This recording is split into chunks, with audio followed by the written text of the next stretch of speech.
As you can see, I have minimum weeds in there. Come on, take a look at my no-till garden and my almost weed-free. There are some weeds, but not nearly as much as there would be if I had tilled. Okay, guys, so this is what I want to show you, the difference between till and no-till. This garden patch right here is no-till. Side down here, on the other hand, was tilled and then planted. I'm going to walk over here and give you a look. As you can see, I have minimum weeds in there. There is a little weed right there, and look how easy it is to pull out. It's new roots on here. Same thing right here. That's a weed. Pull these out. New roots. But as you can see, all down this line, there are very few. There's one here.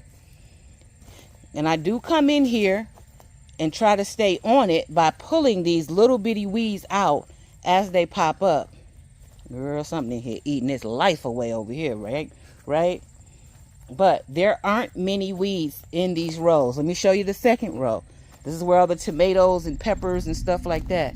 And again, the weeds are minimum down there, right? Those are not weeds. Those are all onions. Sacrificial onions. But take a look. Let me go on the other side so you can see it from this side. Same thing. And for the most part, this is what I'm pulling when I come out of here. Every couple days, just little bitty handfuls of weeds. Over here on the till side, you see the watermelons. Because they're covering the ground, they do smother out a lot of the weeds. But you can see some there. Same thing with this squash. The weeds don't want to grow under there much because it's nice and covered. His tomatoes are thick, so you don't see a lot. They're in there and they're under. But look here at the, what is this? Look at the okra. You see all of the weeds under there? You see this weed right here? If I pull this, it's down in there. And it's down inside of the actual soil itself. Even under here. You see that it's down in the actual soil.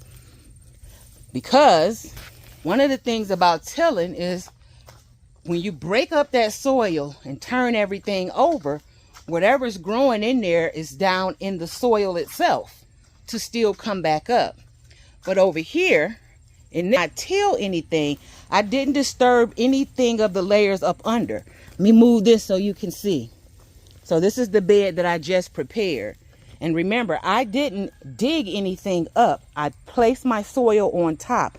So that bottom layer is completely dead, compacted, and nothing was growing there.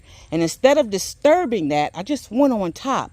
So anytime that I get weeds, those weeds aren't strong because they're just right here in this surface soil that I put down.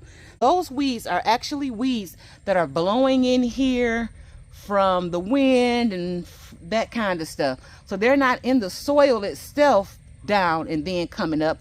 They're basically sitting on top of the soil, which means I have less weeding to do.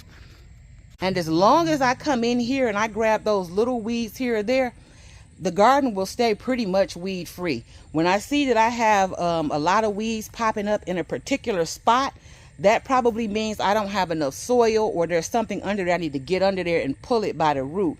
And even if you covered this soil like in between the plants with more wood chips or something to smother out the weeds, that's even good too. My soil still is not built up to the right level. So I'm surprised that I don't have more weeds because that soil that I put may be about that thick when I need it to be a lot thicker. But it was the smothering down the weeds in the beginning and completely killing them off that, wait a minute, let me cover this back up.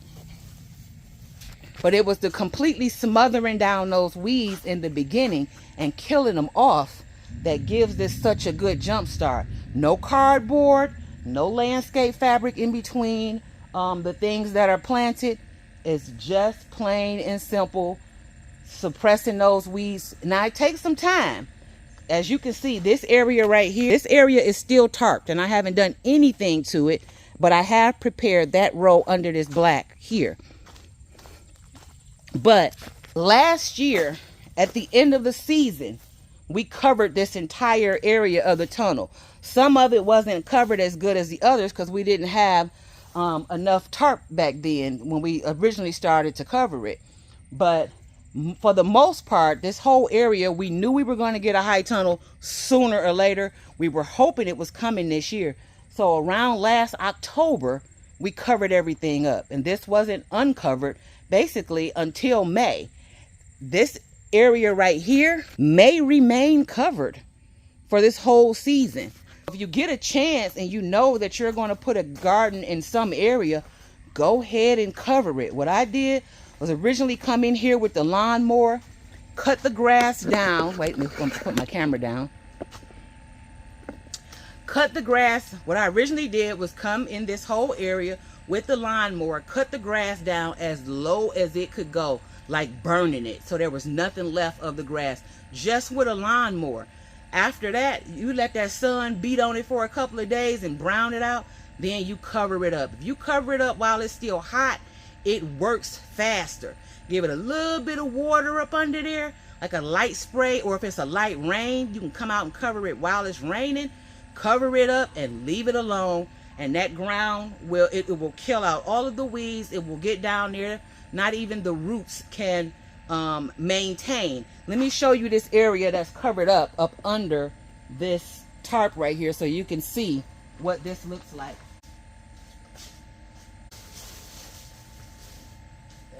This is what it looks like under that tarp since this has been covered up so long. There's nothing. Nothing. Nothing is growing right here. It's covered so it doesn't have a chance. And that is just simply covering it up and letting the stuff die down on its own. So this is my preferred method anytime that I need a clear area, even if it's not for gardening. Let me show you the area that I'm preparing for a fire pit over here. Now let me show you an area that I'm preparing for the fire pit to go. And I use the exact same method. Oops, I use the exact same method. This area right here. But we forgot to cover it back up the last time we cut the grass. So as you can see, down here in the original soil, that's where you probably can't hear me.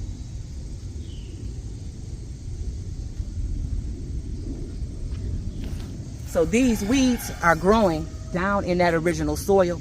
So I'll pull these up. But I have a bottom to, which was my tent, that's a circle shape.